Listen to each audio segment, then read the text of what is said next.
once again, just to say welcome. Thanks for joining us this morning. We're going to spend about half an hour talking about digital value exchange and how that plays a role in the fundraising mix today. We'll cover off what we mean by that in a second. The only housekeeping really to say is that also we have our digital managing director, Vicky Reeves, on the call. Vicky's going to play. Vicky's going to play the question handler. So if you do have any questions as we're going through, hopefully we'll have 5 minutes at the end just to field any questions. So please do put those in the Q&A function within Zoom or in the chat if you'd like. That's also fine. And we'll pick those up as we go along at the end. And we'll get going, I think. So what we're going to cover this morning is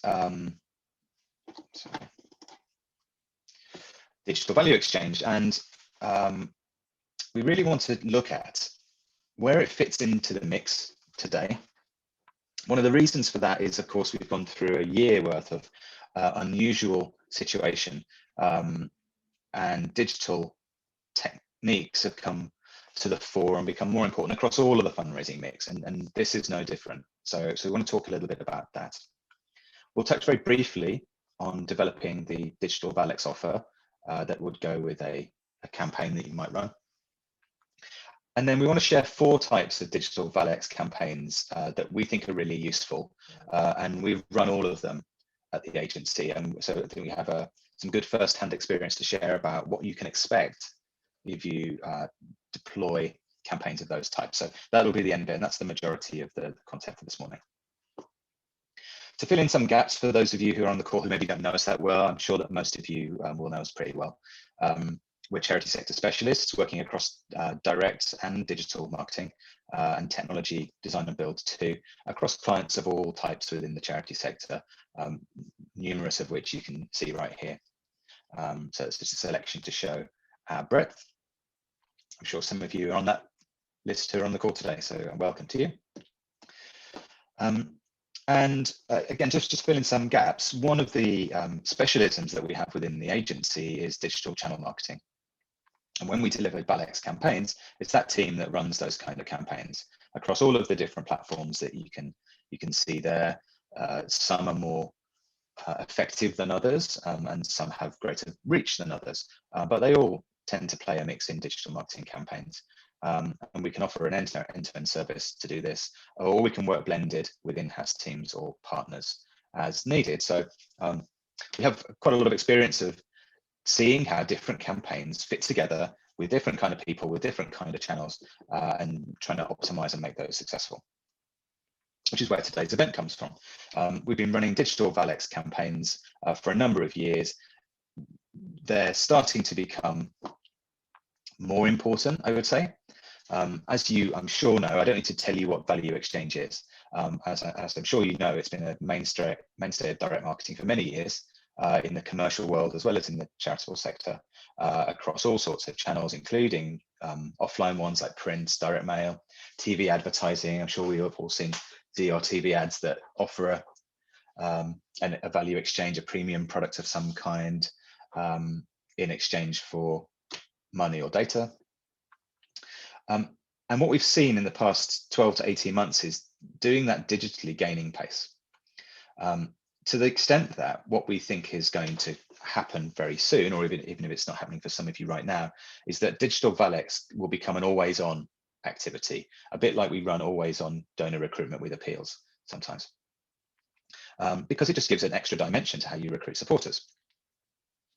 And many organizations are moving in this direction, so we thought we'd share it with you today.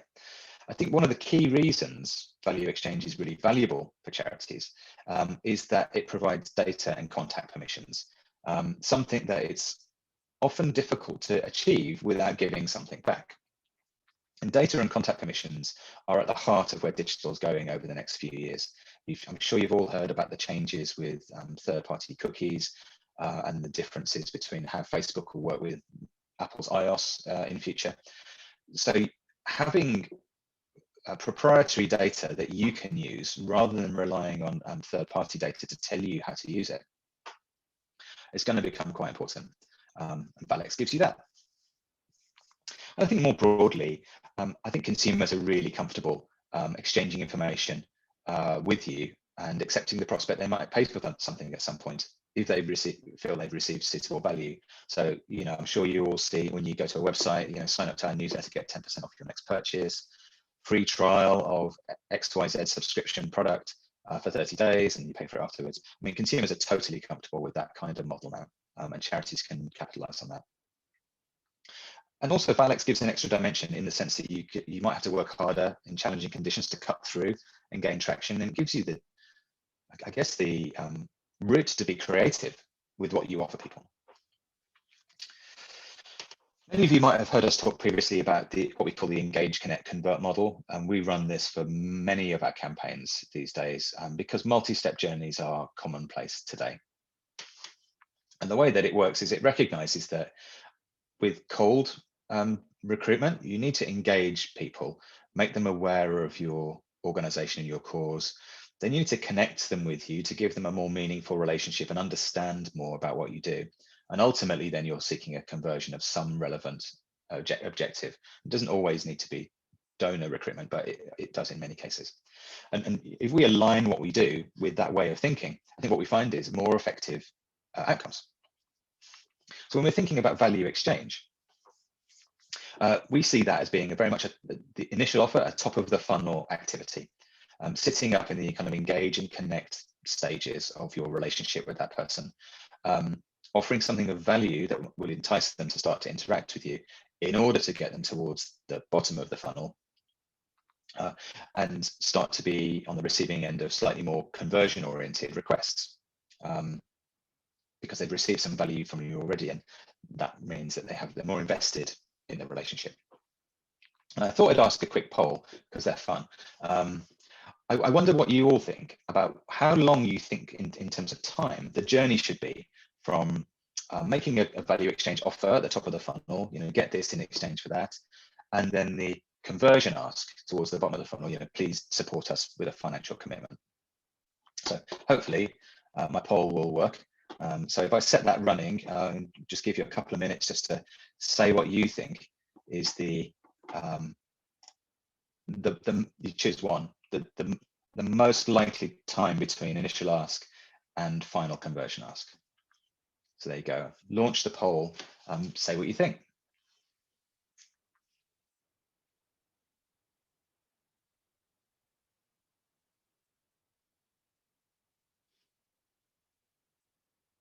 Interesting results coming in. Nearly everybody said what they think.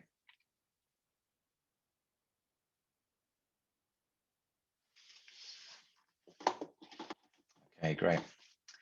Thank you for adding into that. I'll tell you now that the most popular answer of the poll was a few days. So to some extent, striking while the iron is hot.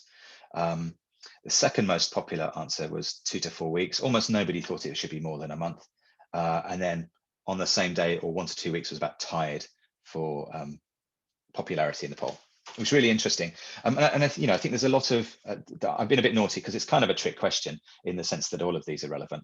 But I think there is a lot of value in trying to follow up within a few days of a Valex while it's fresh in people's memory. But it kind of depends what the value exchange offer is. And the reason I asked this poll is that we're going to share some examples in a bit which show you how the different kind of time lapses might play out compared to the offer that you've made.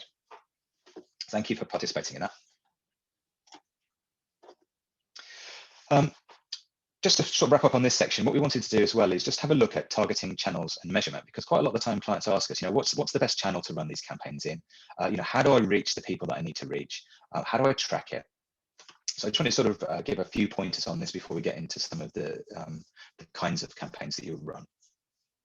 So in terms of channels, certainly here at WPNC, the most common channels that we use are paid social, and in that sense, for consumer marketing at least, Facebook and Instagram are, of course, to be expected, but they're also the best performers. I'll give some examples of that in a bit.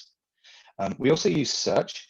Now, search is particular, as you're probably aware, in the sense that it requires a level of intent on the searcher and to connect them with what you've got to offer. But it does work if the value exchange offer you have has broad enough appeal to work in search, and it's going to generate enough search queries.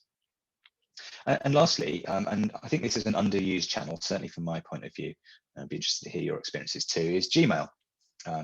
Obviously, you run that through the Google Ads stack. And it's sort of, because it's inbox messaging, it has a slightly different flavor to it. But it can use all the the targeting criteria of the Google ad platform, a bit like display. So you have this kind of interesting combination of a really good targeting criteria, but also a slightly different interaction, which feels more like opening an email. And we find that works really, really well for most campaigns, but Value Exchange in particular. It's also worth saying that your website or landing pages play a key role in all of these channels, with the exception of Facebook lead forms, which I'll talk about in a second. Because clearly you need to fulfill upon a desire to ask for the Value Exchange product. So the website needs to be completely aligned with that if you're using your website. The landing pages need to clearly articulate what it is you're offering and the data that you're going to be collecting in order to fulfill on that. The exception, as I said, is Facebook lead forms, which I'm sure you've had some experience with. If you haven't, please ask about those, which is where the whole process takes place in Facebook. So you create an ad campaign, for instance, that offers the Value Exchange product, but then the people can fill in their details within the lead form, within the advert itself, and then you get to download that data from the Facebook platform in order to fulfill it through whichever means you're going to fulfill it through. Which is it works very well, and I've got an example of that. In terms of targeting, I'd say it depends on the audience and the channel capabilities, how you reach people, because there's lots of tactics, as I'm sure you're aware, in digital to reach people. And I think in paid social, in particular, what we've found is we can use really very broad criteria, something like geography or age brackets, to create really large demographic pools without having to target micro attributes. But if you do that, you've got to couple them with self-identifying creative adverts that sort of reflect back to those people who it is you're looking for, to sort of show them that they're in the right place. And at the opposite end of the scale, using micro-targeting also works if the volumes are big enough. So specific attributes and interests of those people that you're trying to reach, if it creates enough volume, are also very useful. And then a quick word on measurement. One of the mistakes that can be made with these kinds of campaigns, or in any engagement campaign actually, is that the right metrics have to be in place and conversion tracking has to be in place through the whole journey. And that includes at the front end. So when you convert the initial Value Exchange, you'll be wanting analytics goals to show you how it's going, custom conversions for social campaigns to track that. But it's also really important to then track the key conversion points through the journey, because I think sometimes those initial conversion points can give a false impression of how effective the campaign's being, because ultimately it's the end conversion that you're really interested in, the point at which the donor gives the initial commitment to you. And those conversion points take place in all sorts of different places, online and offline. So it's important sort of to map that out before you get started with a campaign like this. So 2 minutes on developing the Valex offer and some tips around how you do that. This is obviously, we haven't got enough time to talk about the intricacies of how to go about putting together a digital Valex product.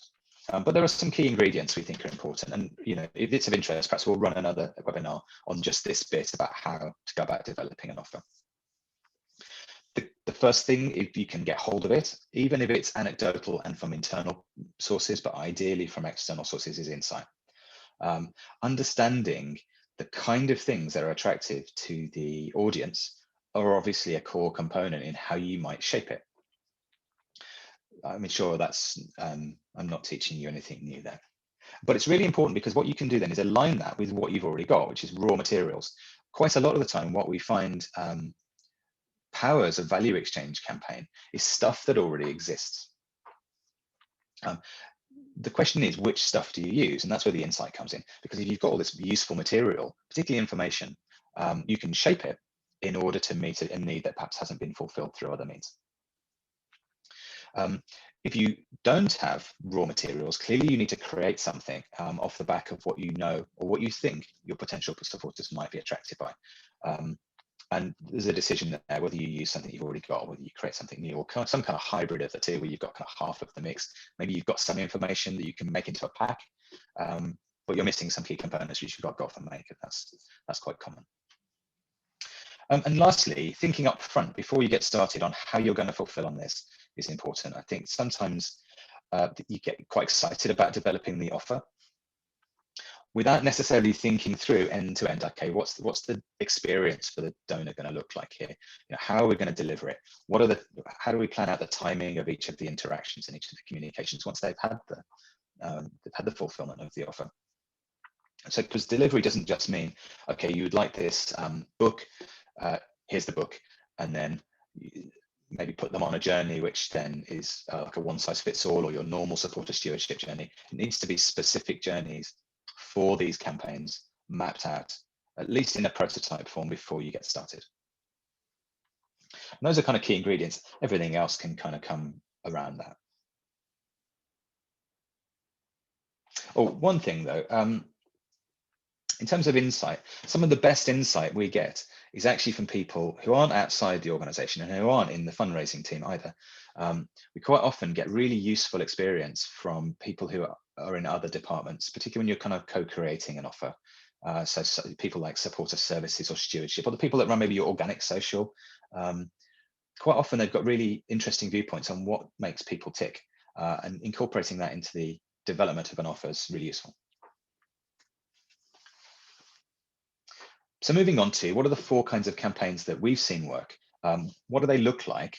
And some real life examples. I promised real life examples in the invite. And so for each of these campaigns, I've got a real life example, which are anonymous, but they're real, and I can share some facts about them. So the 4 types we're going to look at is the first one is how to make an immediate ask. You remember what I said, in the poll, what's the kind of time rate? Sometimes you ask straight away. Going to look at interactive tools as a device. Campaigns that revolve around the opt-in as the kind of key thing you're looking for from the value exchange, and then phone follow-up, which is really interesting, and that's become more useful in the past 12 months. So when we're talking about an immediate ask, this is where I think of this like it's like the Valex equivalent of a collection box that you sort of rattle at the same time as giving somebody something. So in these campaigns, the offer needs to be really simple, but it needs to be really attractive and usually of quite relatively low monetary value. Because what we're doing really is we're making the exchange and conversion really quick and simple, because what we want is a maximum number of leads in order to convert the maximum number of immediate donations.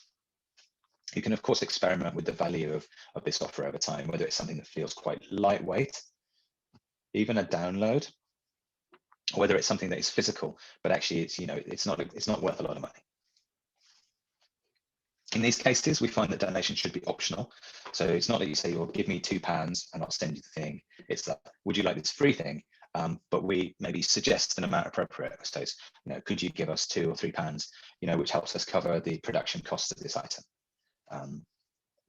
And it often generates a surprising number of donations. We often suggest that the ask is not placed before the conversion takes place. It's sort of better placed kind of in the mix towards the end, a bit like you would do gift aid on a donation funnel, or afterwards on the thank you. Thanks for this. We'll get you here's your download, or we'll get the item to you in due course, and we'd really appreciate the voluntary contribution. As a result, what you can expect is low donation amounts, but conversions can be really high if you structure it properly. The example that I'd like to use here is that we run a campaign in conjunction with a client using some other channels too, to offer a poster which was designed for parents and children. It was a healthcare charity. And we ran that in search and in Gmail.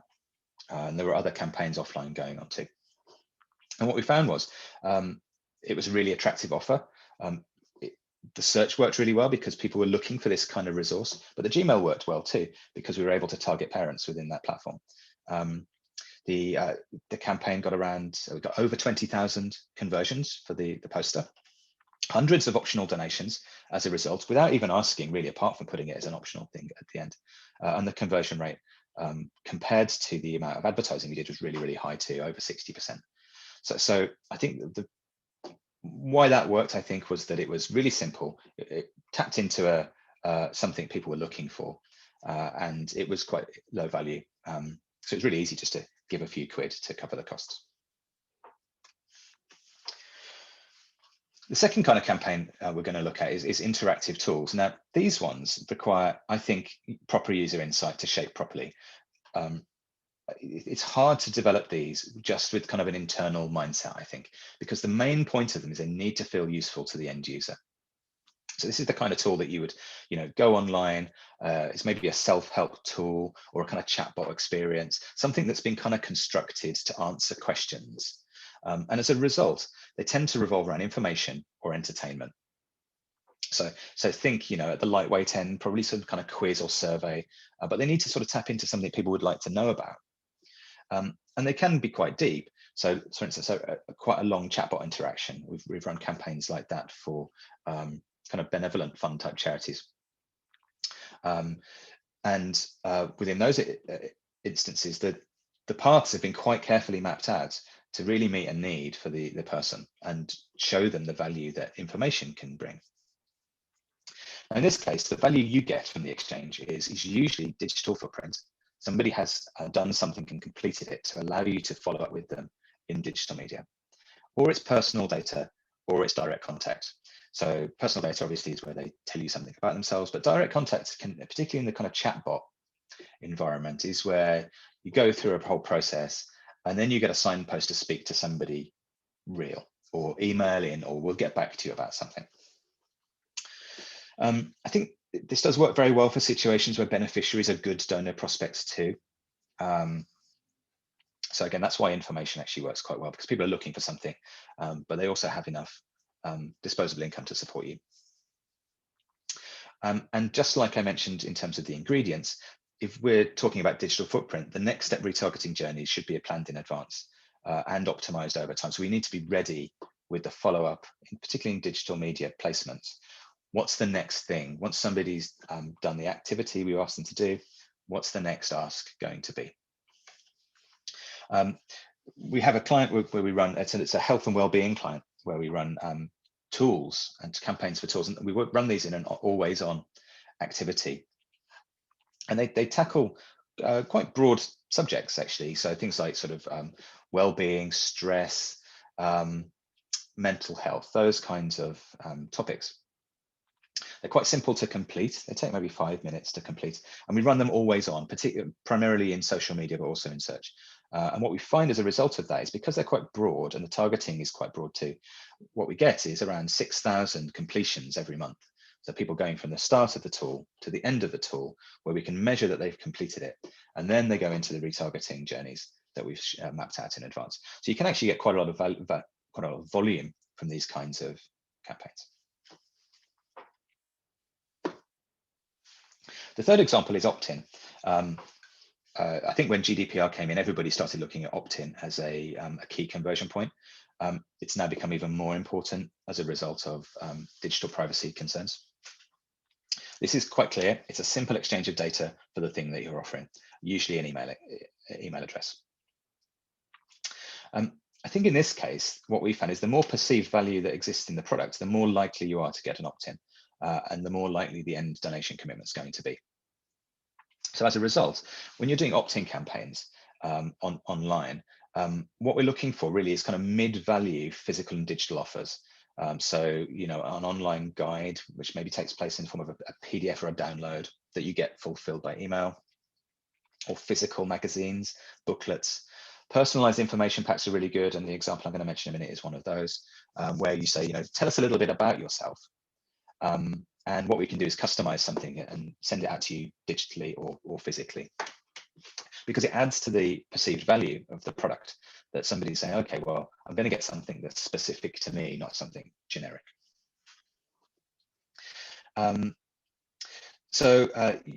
Clearly what you need for that is, when you've completed this opt-in process to get the value exchange offer converted, we need really specific follow-up journeys at this point.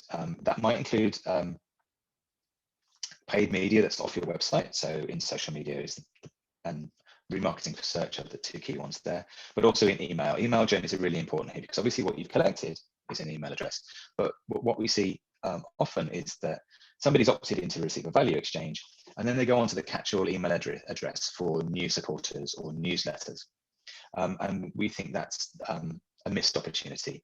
We really need to be sending out specific messages to those opt-ins to help convert them based on the value exchange product that they adopted in the first place. And those initial prototype journeys should be in place before the campaign begins. We're not saying they need to be the only journey, and I think you should optimize them over time. But they are, I think, you need at least a prototype. You think, we think if we send these messages to these new potential supporters, we're going to convert some of them with the ask when we come to it. And in those cases, a bit like we said during the poll, we're talking weeks there to take somebody on a journey in order to get them to convert, because you need to inform them more about what you do as an organization. And lastly, and this is, I think, really been put into the spotlight in the last year, is phone follow-up. Mainly because a lot of the channels that we would use where somebody speaks to somebody else about becoming a donor have been removed, in particular face-to-face fundraising. And obviously that's going to come back, but what's come in the place of that, I think, is that telephone agencies and face-to-face agencies got a telephone capability of thinking, well, how do we talk to people? And using value exchange to trigger a phone follow-up is a method that we've seen work really well. So clearly the mechanic here is you offer somebody something, and again, we find that the channels that I mentioned earlier have worked really well for this: Facebook, Instagram, Gmail, to some extent search, but those three in particular. But what we're looking for here clearly is phone contact data and permission to give them a ring. Now, obviously, you need something quite attractive to get that particular piece of data, because that's not something people give up easily. Nothing like an email. You're saying phone me up.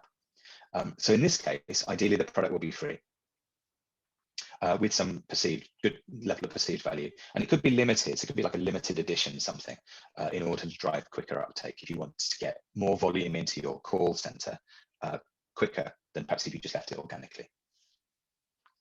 And it needs to be something that makes sense to actually contact them in order to talk about it and to provide it. So, could it be something that you then personally, we need to talk to you to personalize this thing in order to send it to you. Physical products work really well here. It's a little difficult to make the argument that you need to phone somebody to deliver something digitally. And if it handled correctly, phone follow-up, what it does, as I'm sure you're aware from other telemarketing activity, it allows for that high quality dialogue about the cause, and it allows for better conversion rates. And in this case, we have an opportunity really to talk about regular giving rather than cash. Whereas if you compare it with the immediate ask, it's really unlikely you're going to get an RG commitment as an aside after giving somebody something low value. So it's always going to be cash there. Whereas here we can talk about the value and the impact the organization has. We've been running a campaign in the last 6 months on this for an overseas development charity. And the offer was a limited edition bag, hence the tote bag on the screen. And what we found there was really, really good value prospects and really good conversion rate. So in around 8 weeks, we've managed to generate about 1,000 leads for this product. And obviously there's a physical product, we've got to deliver it. So there's a cost to consider in terms of the actual product itself.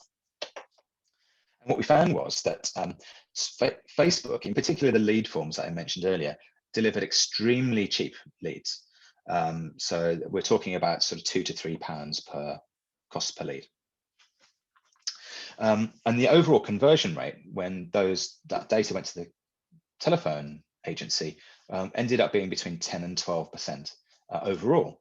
So actually, it's a really good way of generating 100 donors from 1,000 leads. It's a pretty good conversion rate and actually not very much cost.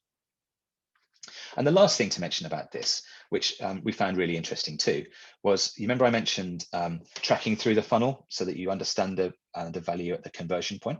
So we did that on this campaign with this client, which required a little bit of organizing because obviously it was the phone agency doing the converting. And what we found was they tracked the source of the lead. And Facebook leads, while cheap, didn't convert as well, although they converted perfectly fine, as the leads from Gmail, which converted astonishingly well. So people who'd seen it in their messaging inbox converted at around 25% compared to the sort of something like 5 to 6% for Facebook lead ads. And the contact rate was really high, around 80%. So for anybody that gave their phone number, 4/5 of them we were able to speak to on the phone. So it goes to show, if you just looked at the initial conversion data, you would have said, well, Gmail's not giving as much volume as Facebook, so let's just focus on Facebook. But actually, when you looked at the conversion data, it made sense to keep both channels in the mix in order to get the best value from the campaign. So there you go. That's the content for this morning. I'm sure it's a whistle-stop tour through all of that.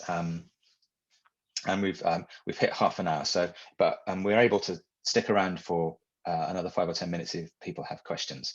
I'll skip the summary. It's what we just talked about. That's really good. Thanks, Dan.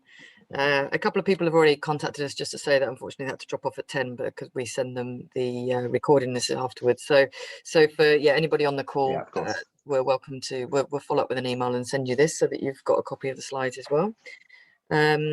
So I think there was a lot of content there, and you saved a lot of the best for the last bit. I guess I just had one quick question for you, Dan, which was, I guess timing wise, how long it takes to set up a campaign. I suppose it can vary massively from, depending on what type of Valix campaign you set up, but could you sort of give any indication of that?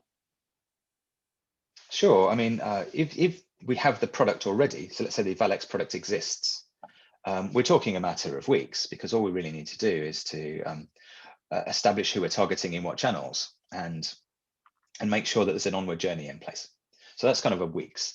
If we need to develop a new product for Valix, clearly we need to have some exercise to go through that in order to produce it. And if it's a physical product, make the product. And in that case, probably something like 2 to 3 months is about right to get into market and start testing, I would say. But it depends on the product. If it's a purely digital product, quicker than that. Yeah, makes sense. Okay. And do you find with some of the clients you work with that you have multiple Valix campaigns running at the same time for them, or does it tend to be sort of one at a time? Because I guess, it's the same sort of pool of donors potentially. Yes, an overlap is an important question. Obviously, if the insight tells you you've got different kinds of need in different cohorts, you can develop multiple products for them. In other cases, particularly think about the mental health charity that we work with, and we run multiple tools at once because they're on different topics. Yeah. So if in your cohort, if somebody's interested in managing their stress better, they might not be interested in looking at other aspects of mental health. Yeah. So you can run multiple. It's a bit like self-identification fishing. You're fishing for the thing that attracts the person. Yeah. In order to get them to engage with you. Yeah. And so it depends. Sometimes one, sometimes multiple. Okay. And we've got a couple of questions coming as well. Always a tricky one to answer, but what would a minimum budget be for a test to sort of get a sense as to whether this might work for the charity? So let's think back to the some of the simpler things. So if you want to do like an immediate ask test, the media can be actually quite small. You might say, well, we just got, say, £1,000 or £2,000 worth of media to spend to do a quick test. And if the offer is digitally fulfilled, that's pretty cheap to develop. If you think about the phone option, the cost per lead within Facebook was working out around £2 to £3. So, we got about 500-600 from that. So, we're talking about £1,200 for those leads from Facebook. For media, obviously, as an agency, we obviously charge fees as well to manage that too. And you clearly need to make a product that is fulfillable. But if you're talking about media, which is a really easy thing to sort of guesstimate, a few £1,000s can do a trial with media money. And then the services that you need around that depend on where the clients are at with how far developed the offer is and how much campaign management's needed. Yeah. A couple more questions in. So one sort of said, have you run any sort of campaigns where you've had sort of a poor take up, or what sort of generally could you advise in terms of mistakes to avoid? So mistakes to avoid. I think that the key thing where there can be a mistake is in the next steps.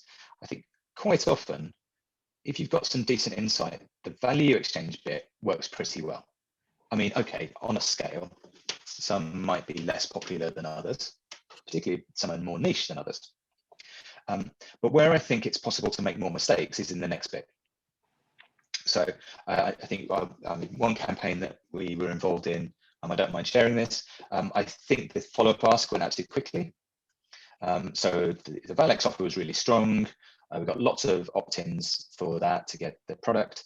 And then the bit in the middle, the kind of connect bit to inform the person about the charity and the cause and make a better case for support was quite lightweight. And then the ask came too quickly.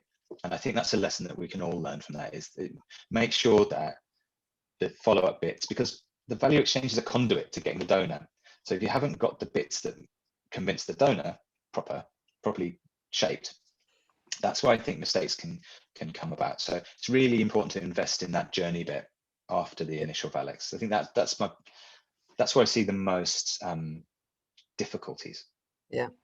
Another question that's come in is around, could you talk a little bit more about Gmail and how that works? I guess you can't go into loads of detail, but it'd be useful to get a bit more context. Yeah, I mean, Gmail is, as I said, an inbox placement. It's a paid advert. You see it in when you go into your Gmail inbox, it'll appear at the top. As sometimes it appears in promotions, sometimes it appears in your main box, depending on what Google decides. And you get a little thumbnail image and a little headline, a bit like a search ad in some ways, but you get a picture. And then the way that it charges is you get an expanded view as well. So it's a bit like opening a message. You click on the headline, it expands within Gmail, a bit like reading a message from a friend, where you get loads more opportunity to talk about what you're offering with a bigger picture. And then if the person's interested in that, they click through to a landing page, typically where they get to put in their details and do whatever it is you've asked them to do. So it gives you quite a good canvas for telling a little bit of a story before you get into the bit where people have got to fill in their details. So that's how that works. And it's paid on, it's CPC, so you pay per click. And next question that's come in is, do you have any sort of average conversion rates to donations from the interactive tools, Valex, or sort of any sort of feel for that you could share? That varies. So thinking about one of them, I would say that the conversion rate for the one that I'm thinking about was something like 5%. Okay. From thousands of because it's mainly informational. Yeah. So you have thousands of people complete it, and then they all either opt in or get remarketed to. But I'm thinking about opt-ins in particular. And then I can think of one program that we ran where the campaign was about 5% effectiveness. So you get sort of hundreds of donors from thousands of interactions, which I think is a pretty good outcome, really. I think we'd all take 5% conversion rate. Yeah. And I think this might be the last question is, do you have to get permission to send the person a fundraising ask at the point of offering the Valex? That's quite an important question. Yeah, it is. And it's one of the benefits of the phone activity, if you can get that working, because you don't need to do that. You need to be able to get permission to phone them to fulfill a product. And of course, you're much more likely to get permissions for marketing communications when you're talking to somebody. Okay. So that's a really good tactic, because you don't need to do that up front. If you are doing it purely digitally, yes, if you want to do marketing communications to people outside of fulfilling the product, so you can always contact them by email, for instance, to fulfill a product, because it's considered a service message. Marketing communications, however, you do need deliberate permission. So again, that's a whole different webinar about what are the best ways to obtain opt-in permissions. So do ask us about that. We've got viewpoints on that. Yeah, great. Thanks, Dan. I think they're the main questions. So yeah, thank you very much on behalf of everybody listening. So yeah, it's really good. Yep, thank you, everybody. Hope you found that useful. Do feel free to send us any questions that you think of afterwards, and by email, we'll be happy to answer. Yeah. And thank you for your time this morning. Thanks, Dan. Thanks, everybody.